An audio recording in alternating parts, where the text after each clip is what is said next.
Welcome back. Today we are doing something a little different. This is part of my What If series, where I take the Harry Potter films and completely blow them up by changing one thing. And we are starting with the big one. The one every fan has thought about at 2 a.m. What if Harry Potter had been sorted into Slytherin? We are specifically talking about Philosopher's Stone here, because that's where the foundations are laid. That's where every friendship, every rivalry, every loyalty gets locked in. And if you change the sorting, you don't just change Harry's friendships, you change his entire identity. So, let's get into it. Right. So first we need to establish that this isn't even that far of a stretch, because the Sorting Hat literally sat on Harry's head and considered it. In the book, Harry can hear it muttering, "Plenty of courage, not a bad mind, there's a talent here, and a thirst to prove yourself." Sound familiar? Those are Slytherin traits. The hat was genuinely torn. The only reason Harry ends up in Gryffindor is because he asked. He sat there and thought, not Slytherin, not Slytherin. And the hat respected that. But what if Harry didn't know how to do that? What if nobody told him? Or what if after everything he'd been through with the Dursleys, that thirst to prove himself, to become somebody powerful, never to be invisible again? What if that was louder than anything else? Because let's be honest about who Harry Potter is at 11 years old. He is a boy who has spent a decade being told he is worthless. He sleeps in a cupboard. He wears his cousin's hand-me-downs. He has no friends, no family that loves him, and no idea that he's famous. When he finds out he's a wizard, his first thought isn't heroism. It's finally I'm somebody. That's not a Gryffindor thought. That is pure Slytherin, and the hat would know it. So, in this version, Harry sits down, the hat goes quiet for just a moment, and then it shouts, "Slytherin." The hall applauds politely, McGonagall's expression doesn't change, and Dumbledore at the top of the table watches Harry walk to the green and silver table with an expression we can't quite read. Now, here's where it gets really interesting, because earlier that day at Madame Malkin's robe shop, Harry met Draco Malfoy. And in the real film, Harry thinks he's a bit much, too arrogant, too posh, too quick to look down on people. Then on the Hogwarts Express, Draco extends his hand and Harry turns him down flat. But in this version, Harry doesn't have the same reaction. Because Harry Potter, who has spent his whole life at the bottom of someone else's hierarchy, is suddenly being welcomed by someone who matters. Draco isn't a bully to Harry at this moment. Draco is the first person in his world who treated him like an equal. Harry takes the handshake. And just like that, the dynamic of the entire series shifts. Draco shows Harry around. Draco introduces him to Crabbe and Goyle, to the common room behind the stone wall, to the dungeon dormitories underneath the Black Lake. Draco tells him who the important families are, what the right opinions sound like, and how Slytherin works. And Harry, who has never had a friend in his life, absorbs all of it. Now, does Harry actually agree with Draco's views on Muggleborns and blood purity? No. Harry grew up with Muggles. His mother was Muggleborn. But here's the thing. Harry Potter is also a survivor. He is smart enough, even at 11, to know when to keep his mouth shut. He nods. He learns. He stores it all away. And that makes him already more cunning than he ever was in the original timeline. In the original film, Snape is Harry's most obvious antagonist from the start. He humiliates Harry in potions, docks points from Gryffindor for breathing, and stares at Harry like he's something he stepped in. But strip away the house rivalry, and Snape's relationship with Harry is actually one of the most complicated things in the entire series. Snape loved Harry's mother. He's been protecting Harry for years from the shadows, and his hatred was never really about Harry. It was about James Potter, Harry's father, who Snape despised. The house rivalry gave that hatred a channel. Without it, Snape still can't stand Harry's father. Harry is Lily's son. In Slytherin, under Snape's direct guardianship, as head of house, that matters. Snape doesn't become warm. He doesn't become kind. He becomes professional. He is demanding, challenging, and cold. But he is like that with all of his students. What changes is that he no longer weaponizes Harry's existence. He teaches him properly.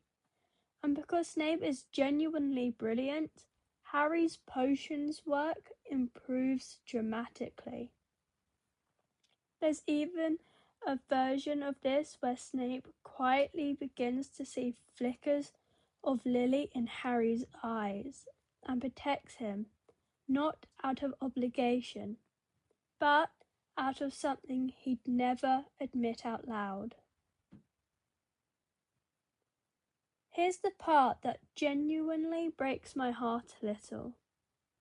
Because the Golden Trio is one of the most iconic friendships in cinema history, and it doesn't exist. Ron Weasley is sorted into Gryffindor. He sits with Neville and the others and looks across the hall at the boy everyone's been whispering about, Harry Potter. Sitting in green and silver, laughing at something Draco Malfoy said. And Ron, who comes from a family that would die before joining Slytherin, decides then and there that he doesn't like Harry Potter. Hermione Granger also ends up in Gryffindor. She's bright and rule-following and desperate to be liked. And in this version, nobody locks her in a bathroom with a troll on Halloween. Because the reason Harry and Ron go after her in the original is guilt. Ron said something cruel about her and Harry overheard. They both felt bad.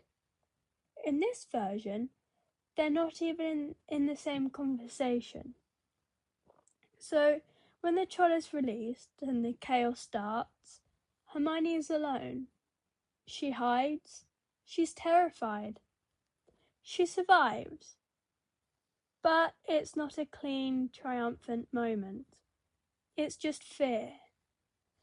She doesn't make friends that night. She goes to bed still alone. That matters, because without the bathroom, without that troll, there is no trio. There is no foundation. Hermione becomes a very brilliant, very lonely girl who studies too hard and has nobody to study with. Ron becomes the funny sidekick without a lead character to stand next to. Harry, meanwhile, has allies. He doesn't have friends. Not really. Draco is useful, Crabbe and Goyle are loyal in a dog-like way, but nobody in the Slytherin common room is asking Harry how he's doing. Nobody actually cares about Harry, and Harry, raised by the Dursleys, probably doesn't even notice the difference. Yet. Okay, so now we get to the actual plot of the film. Somebody is trying to steal the Philosopher's Stone from Hogwarts. In the original, Harry, Ron and Hermione figure this out together, get past the obstacles, and Harry faces Quirrell alone. In this version, the trio doesn't exist. Nobody's investigating. Harry knows something's going on.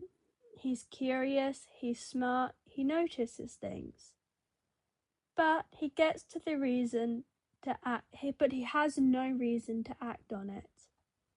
In Gryffindor, Harry was surrounded by people who jumped into danger because it was the right thing to do. In Slytherin, the value isn't bravery. The value is self-preservation. You don't charge toward danger. You assess whether it benefits you first. So Harry notices Snape acting strangely. He notices Quirrell is a mess. He files it away.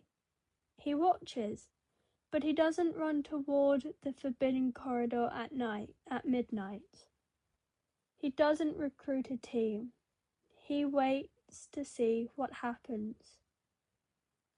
Which means there is nobody standing in Quirrell's way.